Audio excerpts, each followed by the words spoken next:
Panorama group, जो सोचता है वो करता है। आपके अपने सपनों का आशियाना।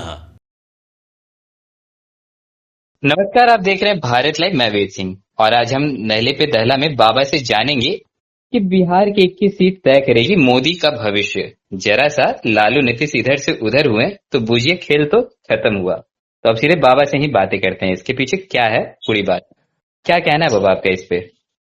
देखिए, बिहार में और बिहार सहित देश में जो 543 सीटों का ये जो चुनाव चल रहा है कि देश में अगली सरकार किसकी होगी, कौन बनेगा प्रधानमंत्री, ये सारी चीजें अब उधेड़ बूंद से आगे निकल गई हैं और परिणाम की तरफ आगे धीरे धीरे बढ़ रही हैं। 21 सीटों का बिहार में बचा हुआ है जो मतदान है, उसके लिए चौथे चरण और पांचवें चरण में आप देख रहे होंगे। चौथे चरण का तो मतदान हो चुका है, पांचवें चरण का जब मतदान हो जाएगा 20 तारीख को, उसके बाद और उससे पहले 21 सीटों का ये मामला अटका हुआ है। 19 सीटों पे चुनाव हो चुका है। 40 सीटों में से 19 सीटों में क्या कुछ हुआ है वो ईवीएम में कैद हो चुका है। शेष बचे 3 चरणों में 21 सीटों पे चुनाव होना है, जिसमें अंतिम 2 चरण 8-8 सीट हैं और 5वें चरण में 5 सीट पे चुनाव होना है।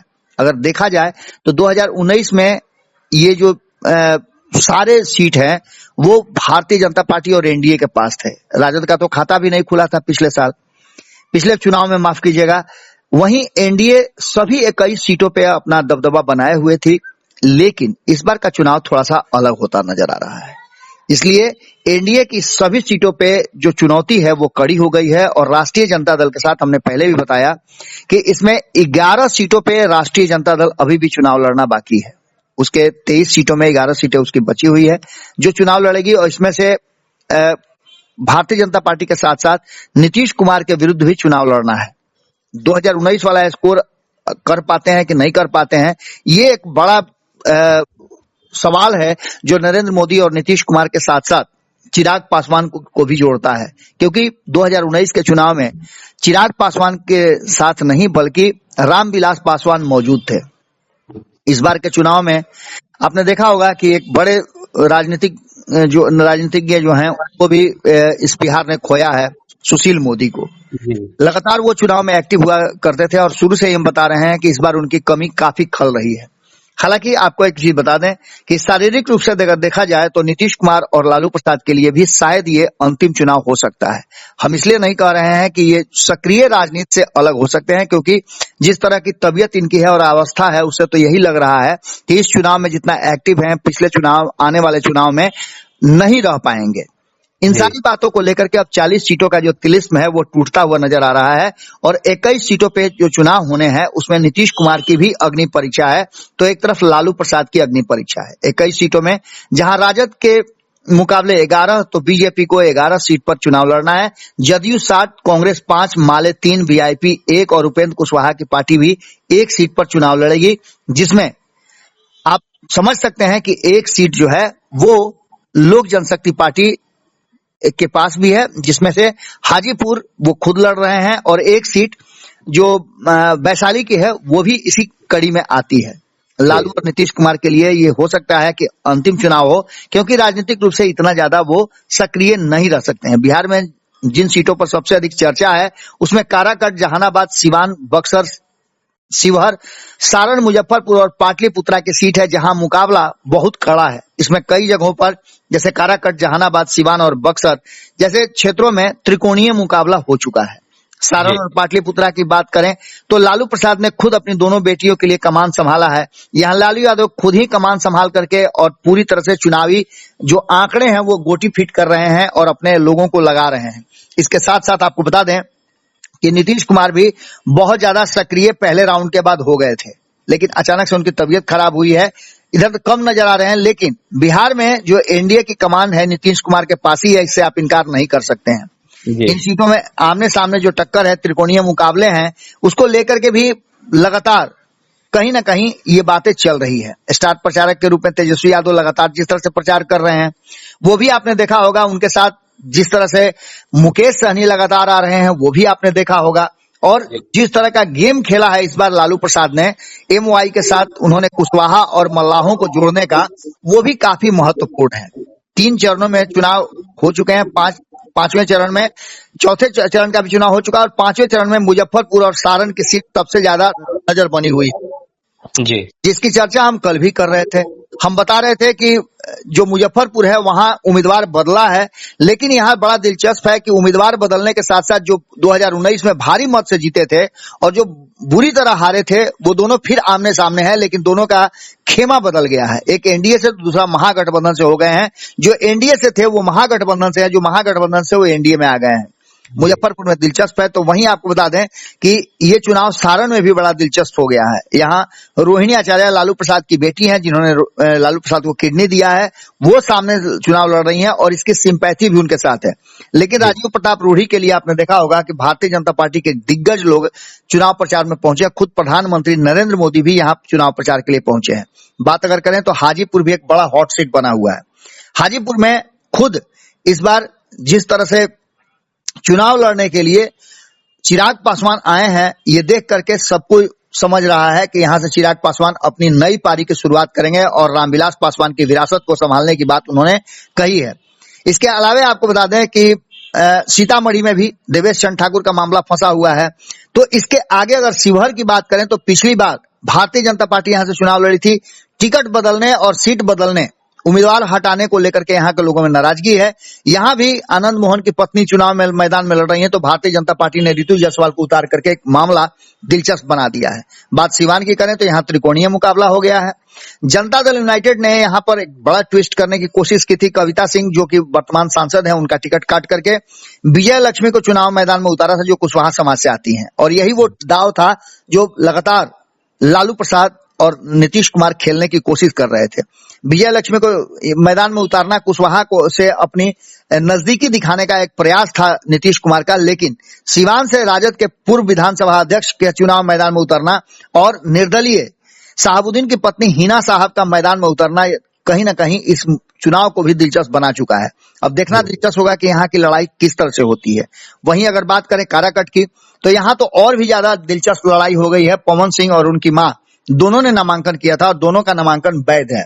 ऐसी स्थिति में देखना दिलचस्प होगा कि कौन चुनाव लड़ता है। पवन सिंह क्या अपना नाम वापस लेते हैं, क्योंकि काराकट में पवन सिंह अगर रह जाते हैं मैदान में तो कहीं ना कहीं वो सीधे तौर पे उपेंद्र कुशवाहा को डैमेज करेंगे। और इसकी चर्चा हम लगातार कर रहे हैं, संपादक नमन मिश्रा जी भी कर रहे थे, कि अगर काराकट में किसी तरह की कोई बात होती है, अगर कुशवाहा समाज नाराज होता है, तो इसका खामियाजा कई क्षेत्रों में एनडीए को और भारतीय जनता पार्टी को झेलना पड़ सकता है। क्योंकि 7वें चरण में और 6ठे चरण में भारतीय जनता पार्टी की ज्यादा सीटें हैं। ऐसी स्थिति में भारतीय जनता पार्टी को मुश्किलों का सामना करना पड़ सकता है। अगर बात करें जहानाबाद की, तो यहाँ भी अरुण कुमार ने दिलचस्प बना दिया इस मुकाबले को। और यहाँ भी कहीं ना कहीं अरुण कुमार जो हैं वो एनडीए के वोट बैंक में ही सेंधमारी करेंगे, क्योंकि भूमिहार समाज से आते हैं और भूमिहार समाज हमेशा से आप देख रहे होंगे कि वो अधिकांश उसके खेमे जो हैं वो वोट करते रहे हैं एनडीए को। अब यहाँ चंद्रशेखर प्रसाद चंद्रवंशी और सुरेंद्र यादव की लड़ाई में उपेंद्र कुशवाहा का कूदना कहीं ना कहीं इस बात की तरफ इशारा कर रहा है कि यहाँ भी मामला उलझता हुआ दिखाई दे रहा है। बक्सर का हमने पहले ही बता दिया कि यहाँ ददन पहलवान और आनंद मिश्रा जो हैं वो दिलचस्प लड़ाई को बना रहे हैं। इसके साथ साथ आपको बता दें कि प्रधानमंत्री लगातार जिस तरह से आपने देखा कि पटना साहिब और पाटलिपुत्रा के लिए यहाँ रोड शो करते हैं, रामकृपाल यादव का भी मामला फंसा हुआ है। अब अगले 3 चरणों में एनडीए के तरफ से भारतीय जनता पार्टी 11 सीटों पर चुनाव लड़ने वाली है। तो ये सीटें मधुबनी, मुजफ्फरपुर, सारण, पूर्वी चंपारण, पश्चिमी चंपारण, महाराजगंज, आरा, बक्सर, सासाराम, पटना साहिब और पाटलिपुत्रा है। तो जदयू की 7 सीटें इसी चरण में फंसी हुई हैं 21 सीटों में, जिसमें सीतामढ़ी, वाल्मीकि नगर, शिवहर, गोपालगंज, सिवान, नालंदा और जहानाबाद से चुनाव लड़ रहे हैं। उपेंद्र कुशवाहा काराकट से चुनाव लड़ रहे हैं।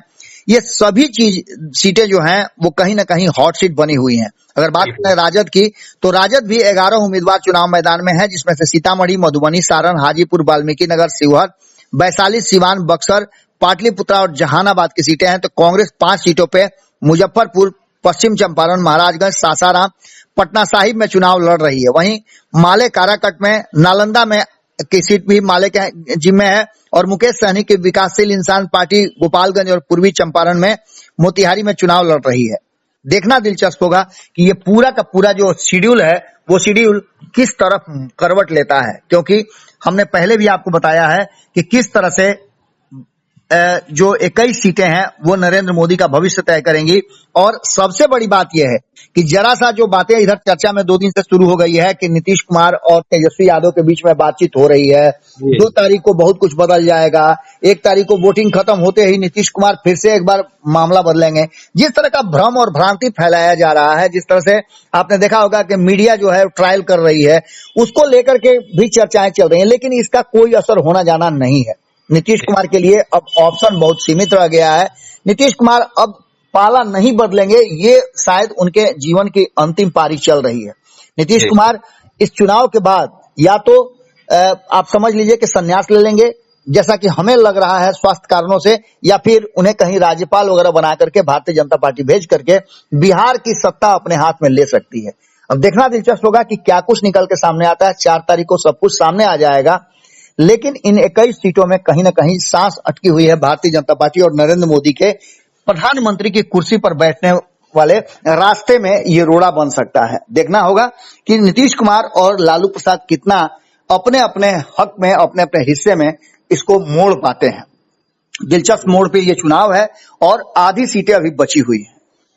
इसको लेकर के हम भी लगातार प्रयास कर रहे हैं, लगातार हमारी टीम अलग अलग क्षेत्रों में जा रही है। अभी तक बहुत सारी चीजें बदली नहीं है, अभी भी नीतीश कुमार पूरी मजबूती के साथ लालू प्रसाद का बखिया उधेड़ रहे हैं, तो वहीं लालू प्रसाद भी मजबूती के साथ अपने सारे समीकरणों को और गोटियों को फिट किए हुए हैं। ऐसी स्थिति में ये चुनाव निश्चित रूप से दिलचस्प मोड़ पे जरूर आ गया। तो जैसा कि अभी आपने सुना कि नहले पे दहला में बाबा ने बताया कि किस तरह से नरेंद्र मोदी 21 सीटों पर उनका जो भविष्य है वो टिका हुआ है। क्या नरेंद्र मोदी फिर से हैट्रिक मारेंगे या फिर इस बार हाथ सही में बदल देगा हालात? तो और भी ऐसे तमाम खबरें देखते रहने के लिए आप जुड़े रहें भारत लाइव से। धन्यवाद। पनोरमा ग्रुप, जो सोचता है वो करता है। अगर ये वीडियो पसंद आई और वह बिहार के राजनीति और बिहारियत से सरोकार रखेनी तो सब्सक्राइब बटन दबा के चैनल के सब्सक्राइब कर ली। ओजे एगो घंटी बा, ओकरा बटन दबा देला से कुल सटीक और मारक खबर रुआ मुफ्त में मिल जाई। अगर रुआ पत्रकारिता के हमनी के नया प्रयोग में सहयोग कर चाहतानी तो ज्वाइन बटन दबा दी। पेटीएम नंबर नोट कर ली 9386816700। धन्यवाद।